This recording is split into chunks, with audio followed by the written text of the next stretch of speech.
Listen up, bitches. Does anyone know what this video is about? If you do, welcome back. If you don't, it's a game. A game about loneliness and about violence is cool. Actively worked on by someone living in the worst place possible. This is a second devlog, containing roughly 5 months of updates, drastically changing how the game looks and feels. And once again, the rules are the same. If you want to play it for yourself, go to my itch.io page, although the archive is password protected, and that password is going to be announced somewhere in this video. With that being said, this is where I begin. About time to swap out these work-in-progress sprites for something better looking. They have a vibe that probably only I am able to feel, as they have been here since December, and there is a whole list of things that brings back the feelings I had. But anyway, I am no artist, even though I want to be one. I can't actually draw figures with a brush. Yet for some reason, I am able to make decent sprites. So pretty quickly I cooked up a new torso and a head for the player. With normal mobs, of course. Made sure the eyes are always visible. Since the Flash Raiders and the player share the same body structure, at least on the outside, I adapted their sprites to the new ones. With that begins a snowball, in which I create different face variants and clothes. They ain't gonna be running naked, that's for sure. Although there is a chance for that. As you might have guessed, they are inspired by scarves from Tarkov, balaclavas, face masks, dirty civilian clothes with hunting rigs or low-tier military gear on top. Besides the assets, I of course had to implement a whole new system for applying and randomizing clothing. I also had to make the process of adding new pieces easier, which does work as some sort of a mod support. Wasn't a smooth ride, but I eventually got there. You can even wear clothes on the player. Although they won't be saved between loading screens, this is just a test. I do fucking love how sick the player looks in some outfits, especially with the cigarette. Some clothing even flies off upon death, and the cigarette extinguishes. Now coming back to sprites, there are some more assets that I have updated. I never really liked how the hands looked from the start, because I pretty much traced them from Madness Combat. They didn't really fit my characters, looked so fat and almost swollen. Don't know about you, but I prefer them skinny. So I did exactly that, redrew all the hand sprites to look slimmer and more detailed. And with all the new assets, some old stuff was still sticking out, the weapons. At the start, I was thinking about all my sprites having full black outlines, but eventually I began doing the exact opposite, so I updated them a little, to fit more inside the new visuals. And of course, I also added normal mobs to them. It's not something that is very obvious when you look at it, but it just feels wrong not having them at all. Now let me ask you this, what happens when a bullet hits somebody? Somebody living, made out of flesh, meat and bones. I don't know, I've never shot anyone, even though some people want me to.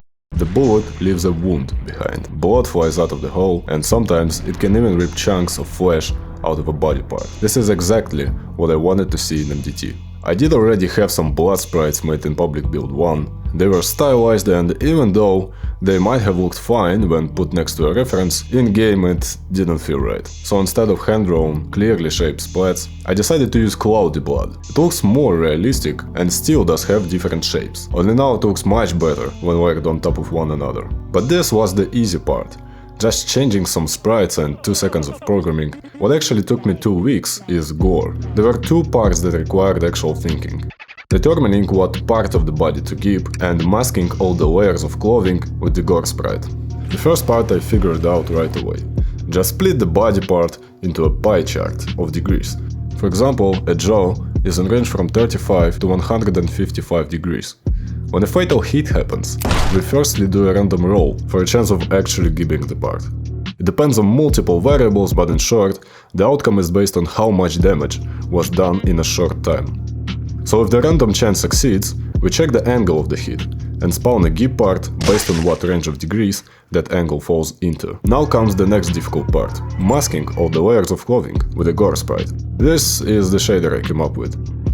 I spent 2 weeks total on all of this. It's about time to change how the player dies. Before it would just freeze the game with an image from Stalker, but since I have already made gore and bullet wounds for the enemies, swapping this onto the player wasn't that hard. So in the end you die exactly the same way as any humanoid enemy would, except for one thing. There are different on-screen effects, depending on what part of your face was blown off.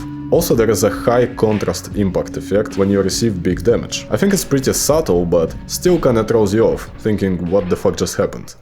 But one issue is still apparent, they are kinda brain dead. A weird limbo position where they are not arcade-like and not complex enough at the same time. Plus, their script was getting bigger and bigger, making it hard to make changes to. It was time to do an overhaul.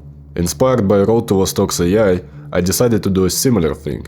Sensors like vision and hearing will control status sliders, those being aggression, defense and search. And in the end, decisions will be made based on slider values. Each status slider controls a certain action. You don't really notice the new AI working all of the time, but there are some rare moments where it does shine. For example, the enemies are less aggressive if they are alone. Another cool feature I added to the aggression slider is that it can overlap when it goes to the negatives.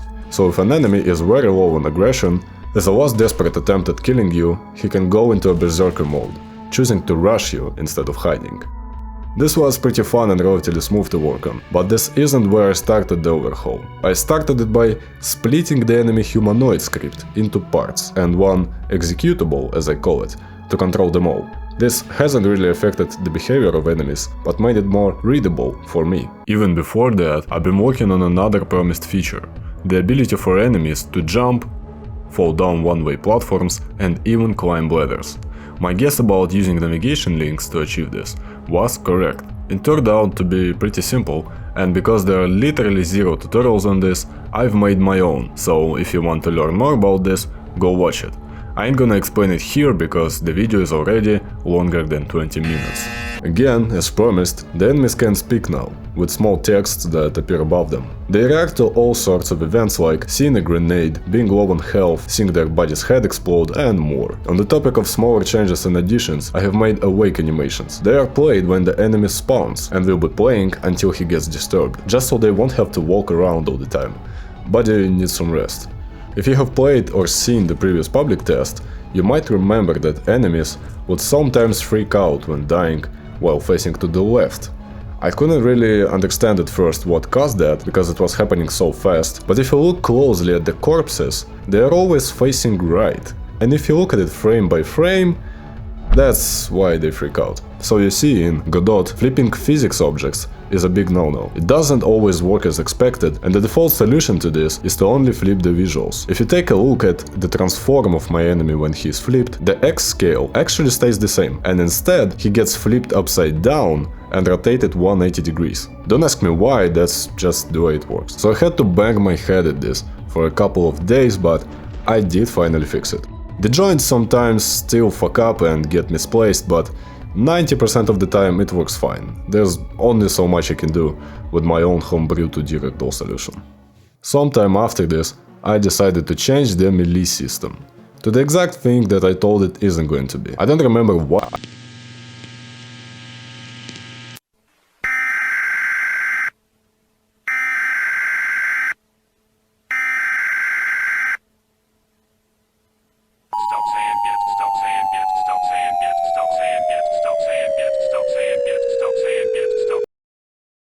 Exactly, but probably because I wanted to introduce blocking and parrying into it. So now the hitbox is not a big rectangle, but a small one. And the blocking itself is pretty simple, you just hold F. But if you get hit, you are open to attacks for some period of time. Parrying is even simpler. There's a small window at the beginning of the block, in which if a melee hit would have damaged you, it will instead make the attacker unable to attack for a couple of seconds. Also, after asking my friends to play the game, it was apparent that melee enemies were too hard, so I slowed down their attacks, and it is actually possible for a human to parry them now. But, later on, in order to not leave them obsolete, I increased their movement speed, up to the point where they run faster than the player, thus being able to catch up to you and be an actual concern. I started working on finishing the first level, which I eventually did, at least gameplay-wise. I'm not gonna do a level walkthrough like the previous time, it's up to you to check it out. Would be even cooler if you recorded your session, or at least gave some feedback, preferably in my Discord server. Because there are some parts that I'm afraid will confuse new players. When I first started continuing after the crane arm room, I realized that I was forgetting something. The main inspiration for the levels I had. Coming from Cortex Command once again, my favorite thing to do was to boot up an assault, or whatever it is called, mission get a small squad or even a single person, and perform a bunker raid. So this is what I wanted to go for in MDT. There should be multiple ways to enter almost every room, with as few choke points as possible. So I stopped working on the first level and went off testing this idea out. The result is the bunker test level.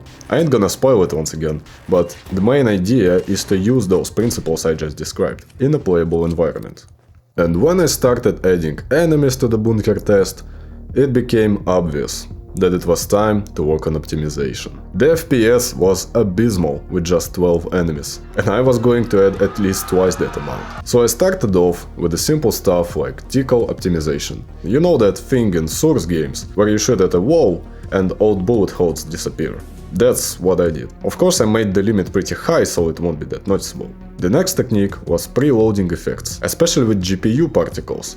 When you spawn them for the first time, there will be a noticeable lag spike, so the clear answer is to spawn them all during the first loading process. But preloading shouldn't be only used for particles. If you remember from the previous build, when you tried to shoot for the first time in a level, you would once again have a lag spike for the first 10 shots. At first I thought it was because of the muzzle flash, so I added it to the preloading list.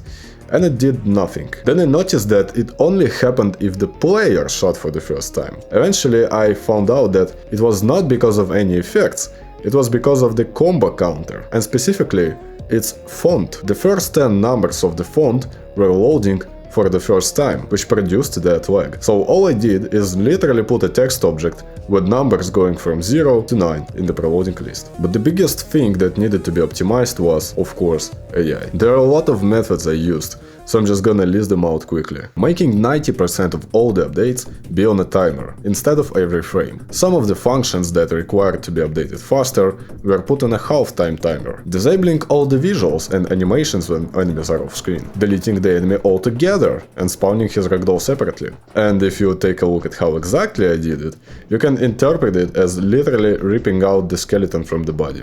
Deleting enemies at start and spawning them only when needed. Using zones to dynamically toggle AI on and off when the player won't be able to interact with them. Deleting whole parts of a level once they are no longer reachable.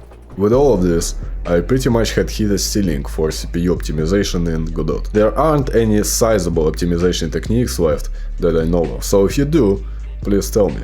I once again tested the level on Kex PC, which I consider as the minimum specs required for the game, and it was playable most of the time. The lowest it dropped was to 45 FPS, but that wasn't even that noticeable. The only thing left to optimize here is GPU performance. But again, in 2D, I can't really do much. One thing that would have saved me here is baking lighting, but this feature does not exist in 2D Godot, only in 3D. So all my lights are considered dynamic lights, updating and casting shadows every fucking frame, instead of baking it once and making it static. But I do hope that sometime in the future this will be added, as the Godot team continues to add cool things. Just recently they released some snapshots, with one of them including a long requested feature of interactive in-game editing.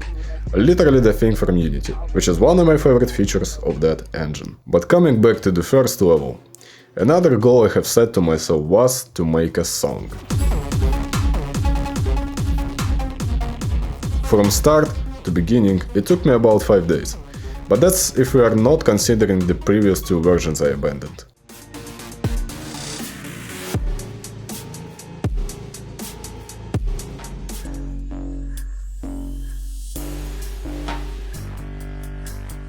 None of them really fit the level, but at least I recycled presets that sounded good. I settled on a straight drum pattern, because some time ago I used to listen to Buckshot Roulette OST while working on the game, and its rhythmic trance music was surprisingly very fitting to the gameplay.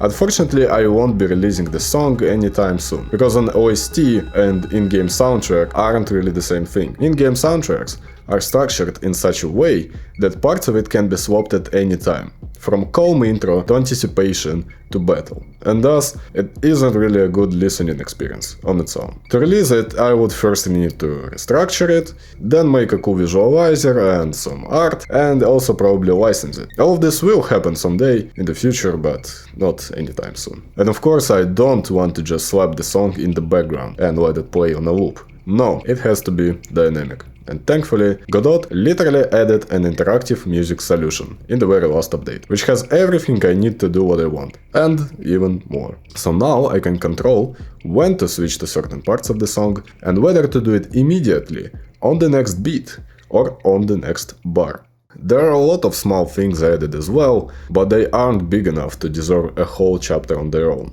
So I'm just gonna quickly run through them. I changed some player controls, based on feedback I received from my friends. You can now run both forward and backwards, as well as auto sprinting by default. Pressing shift will make you walk instead. Overall increased the walk and run speed, changed how you grab onto ladders. Now it works similar to how it is in Terraria, where you just hold the W key, and once you are in range of a ladder, you will immediately grab it. Dropping down one-way platforms no longer requires you to press crouch and down. Now you just have to press the S key. The UI also has some additions to it. There's a whole pause menu with a working settings window. You can actually quit the game now without having to press Alt F4. I call all of this Alpha UI, because I will definitely make it better in the future. Added pre-awakening ammo reserve display and a hotbar. Added a simple crosshair that doesn't show you the recoil or anything, but only gives you a rough idea of your aim direction. The main menu will still be completely remade in the future, but for now I have added an ability to start a new game and continue it, to just test the feature. You can still play all the available levels in a separate level selection tab. The interaction system has been overhauled. Now the interactable object is chosen by closest distance to the mouse. Doors can still be opened by proximity to the player, as long as there aren't multiple objects close to it. You can now aim down sights with your weapons, which increases accuracy and maximum view distance. Therefore, by default, you will be hip firing if you don't aim. Exploding barrels. Grenade shrapnel explosions now have a delay for each hit based on distance. And finally, there are fully working loading and respawn screens, with a couple of helpful tips. If you'd like to support me in my dream of creating cool stuff, living off of it and not being scared of my own country, then the least you can do is tell YouTube that I'm worth watching by using the tools at hand. Liking, subscribing, commenting, maybe also joining the Discord server, you already know. I couldn't even notice when the game became so different from the first build, as it is a culmination of all the small steps and additions I have made over a couple of months. I do like where this is going, and can't wait to introduce more and more. Preemptively, I'm wishing you all Happy New Year and Merry Christmas, and whatever you're gonna be celebrating, we'll definitely meet again.